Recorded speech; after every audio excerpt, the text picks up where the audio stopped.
आज हम लोग चर्चा करेंगे हंटर आयोग 1882 के बारे में।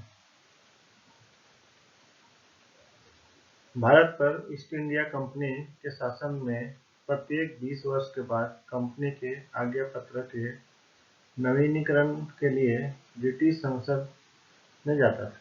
उस समय ब्रिटिश संसद शिक्षा पर विचार करके उचित सलाह देती थी, लेकिन भारत की शिक्षा नीति की पूर्ण रूप से आलोचना नहीं की जाती थी। मैकाले के निस्यंदन सिद्धांत और वुड की घोषणा पत्र की समीक्षा की गई और साथ ही साथ मिशनरियों को गैर सरकारी स्कूल खोलने में बाधा आने लगी। अतः 3 फरवरी 1882 को ब्रिटिश संसद के नए गवर्नर जनरल लॉर्ड रिपन ने सर विलियम विल्सन हंटर की अध्यक्षता में हंटर आयोग की स्थापना की। इसे भारतीय शिक्षा आयोग तथा प्रथम भारतीय प्राथमिक शिक्षा आयोग भी कहा जाता है। हंटर आयोग में कुल 20 सदस्यों में 8 सदस्य भारतीय थे। इसमें कुल 200 प्रस्ताव, सिफारिशें तथा सुझाव थे।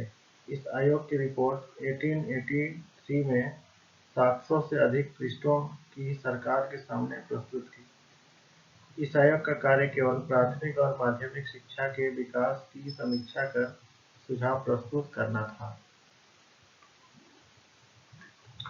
हंटर आयोग की सिफारिशें एवं सुझाव। प्राथमिक शिक्षा में 1854 से लेकर 1882 तक बहुत ही कम प्रगति हुई थी। अतः सरकार के द्वारा प्राथमिक शिक्षा पर विशेष ध्यान देने की बात कही गई। प्राथमिक शिक्षा को सरकार का पूर्ण संरक्षण मिलना चाहिए। प्राथमिक शिक्षा में शिक्षा का माध्यम मातृभाषा होना चाहिए। प्राथमिक शिक्षा का उद्देश्य जनता में शिक्षा का प्रसार होना चाहिए, न कि उच्च शिक्षा में प्रवेश पाने के लिए तैयार करना। इस शिक्षा में पिछड़ी जातियों और आदिवासियों की शिक्षा पर विशेष ध्यान दिया जाना चाहिए। स्थानीय कोष केवल भारतीय शिक्षा पर व्यय होना चाहिए। प्राथमिक शिक्षा का प्रशासन जिला परिषदों और नगर पालिकाओं को सौंप दिया जाना चाहिए। इस शिक्षा में शिक्षण ऐसा होना चाहिए जिससे बच्चों में अच्छी आदतों, अच्छे आचरण और अच्छे चरित्र का निर्माण हो। शिक्षक प्रशिक्षण के लिए सहायता अनुदान प्राप्त नॉर्मल स्कूल की स्थापना की जाए। प्रांतों को पाठ्य पुस्तकों को चुनने और पाठ्यक्रम बनाने की पूर्ण स्वतंत्रता दी जाए और पाठ्यक्रम में व्यवहारिक विषयों को विशेष स्थान दिया जाए। प्राथमिक शिक्षा में आर्थिक सहायता में स्थानीय कोष का 1/2 या 1/3 भाग दिया जाना चाहिए। प्राथमिक शिक्षा पर व्यय गांवों में किया जाए, नगर पर नहीं। इसी प्रकार माध्यमिक शिक्षा पर आयोग के द्वारा निम्न सिफारिशें की गई। माध्यमिक शिक्षा का विस्तार और माध्यमिक शिक्षा के दोषों को दूर करना।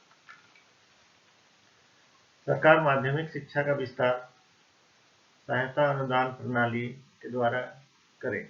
गैर सरकारी विद्यालय सरकारी विद्यालय से कम फीस लें। इसका संचालन स्थानीय संस्थाओं तथा नगरपालिका को दिया जाए और प्रत्येक जिले में एक माध्यमिक विद्यालय हो। शिक्षा का माध्यम मातृभाषा में हो। माध्यमिक शिक्षा का स्तर 2 प्रकार की शिक्षा पर आधारित: व्यावसायिक शिक्षा और व्यापारिक शिक्षा। यह शिक्षा ऐसी होनी चाहिए जिससे बच्चों को जीवन के लिए तैयार किया जाए। दूसरा है साहित्यिक शिक्षा। इसमें विश्वविद्यालय में प्रवेश के लिए सिर्फ तैयार करना। माध्यमिक शिक्षा का कार्यभार सहायता अनुदान प्रणाली के तहत योग्य और अनुभवी भारतीयों को हाथों सौंपा जाए। माध्यमिक शिक्षा में व्याप्त दोषों को दूर करने का उपाय किया जाए, जैसे मातृभाषा में शिक्षा का अनुपालन, शिक्षक प्रशिक्षण, शिक्षकों का स्थापना तथा शिक्षकों का अभाव। उच्च शिक्षा। उस समय उच्च शिक्षा का विकास करने के लिए हर संभव प्रयास करना चाहिए। कॉलेज में अध्यापकों की नियुक्ति करते समय शिक्षित भारतीयों को प्राथमिकता दी जानी चाहिए। कॉलेज में पाठ्यक्रम में छात्रों की विशेष रुचि का ध्यान दिया जाए। गैर सरकारी कॉलेज की फीस कम हो। प्रत्येक प्रांत में कम से कम एक विश्वविद्यालय की स्थापना होनी चाहिए। मुंबई, कलकत्ता और मद्रास में विश्वविद्यालय की स्थापना की गई, जो लंदन विश्वविद्यालय के तर्ज पर की गई। उद्घोषणा पत्र में 1882 में पंजाब विश्वविद्यालय, 1887 में इलाहाबाद विश्वविद्यालय की स्थापना की। नेक्स्ट है स्वदेशी शिक्षा। स्वदेशी शिक्षा स्थानीय निकायों को देशी विद्यालय का विकास की स्वतंत्रता दी जाए। गरीब छात्रों को छात्रवृत्ति इन विद्यालय में सरकारी हस्तक्षेप पाठ्यक्रम में न हो। इस विद्यालय का संपूर्ण भार जिला परिषद तथा नगरपालिका को सौंप दिया जाए। नेक्स्ट है सहायता अनुदान प्रणाली। सहायता अनुदान प्राप्त स्कूलों के आंतरिक प्रबंधन में किसी भी प्रकार का हस्तक्षेप न किया जाए। छात्रवृत्ति गैर सरकारी तथा सरकारी स्कूल के छात्रों को दी जाए। नेक्स्ट है स्त्री शिक्षा। इस आयोग में स्त्री शिक्षा को प्रोत्साहन करने की सिफारिश की गई। इसमें निःशुल्क शिक्षा, स्त्री अध्यापकों की नियुक्ति, स्त्री शिक्षा का निःशुल्क हो, बालिका विद्यालय की स्थापना, छात्रावास, पर्दा वाले स्त्रियों की शिक्षा और साथ ही निरीक्षकों की नियुक्ति। नेक्स्ट है मुस्लिम शिक्षा। मुस्लिम शिक्षा का उत्तरदायित्व नगर निकाय को दी जाए। स्कूल में मुस्लिम अध्यापक निरीक्षकों की नियुक्ति की जाए। उर्दू शिक्षा में पढ़ाई, निःशुल्क शिक्षा और मुस्लिम स्कूल अधिक से अधिक खोला जाए। नेक्स्ट है आदिवासियों पर्वतीय जातियों की शिक्षा की सिफारिश की गई। इसके लिए निःशुल्क शिक्षा की व्यवस्था की गई। नेक्स्ट है धार्मिक शिक्षा। सार्वजनिक स्कूल में किसी भी प्रकार की धार्मिक शिक्षा प्रदान करने का मना किया गया। नेक्स्ट है मिशनरियों की भूमिका।